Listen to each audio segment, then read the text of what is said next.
Dhanik Bharat Educational Institutions, Inter, IIT, JEE, NEET, admission opened. ఏపీలోని సత్యసాయి జిల్లాలో Vande Bharat express కు పెను ప్రమాదం తప్పింది. హిందూపురం రైల్వే స్టేషన్ వద్ద 2 ఆవులను వందే భారత్ ఎక్స్ప్రెస్ ఢీకొట్టింది. తెలంగాణలోని కాచిగూడ నుంచి కర్ణాటక రాజధాని బెంగళూరుకు వెళ్తుండగా ఈ ఘటన చోటు చేసుకుంది.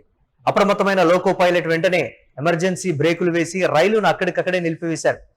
అప్పటి వరకు వేగంగా వెళ్తున్న రైలు పెద్ద శబ్దంతో హఠాత్తుగా ఆగడంతో లోపల ఉన్న ప్రయాణికులు తీవ్ర ఆందోళనకు గురయ్యారు. ఏం జరిగిందో తెలియక కాసేపు అయోమయ వాతావరణం నెలకొంది.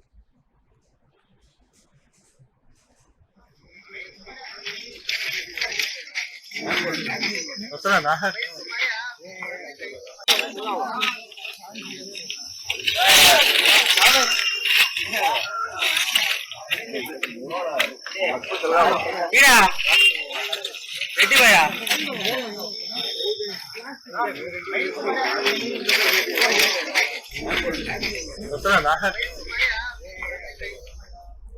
ప్రమాదం కారణంగా వందే భారత్ రైలు ఇంజన్లో చిన్నపాటి సాంకేతిక లోపం తలెత్తింది.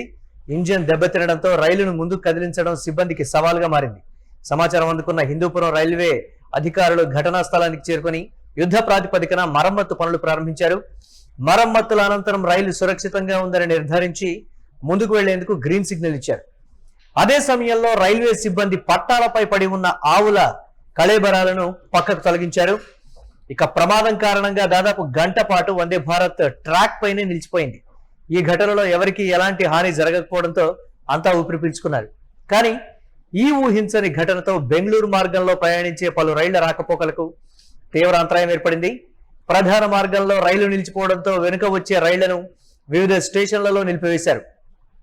రైల్వే రాకపోకల ఆలస్యం కావడంతో ప్రయాణికులు ఇబ్బందులు గురయ్యారు. కాగా వందే భారత్ రైళ్లు పట్టాలపై గేదెలు, ఆవులు లేదా ఎద్దులను ఢీకొట్టే ఘటనలు తరచుగా జరుగుతూనే ఉంటాయి.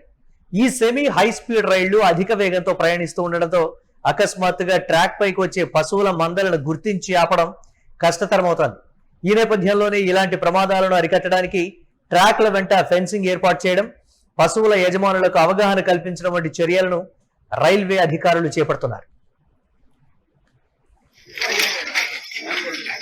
వస్తున్నా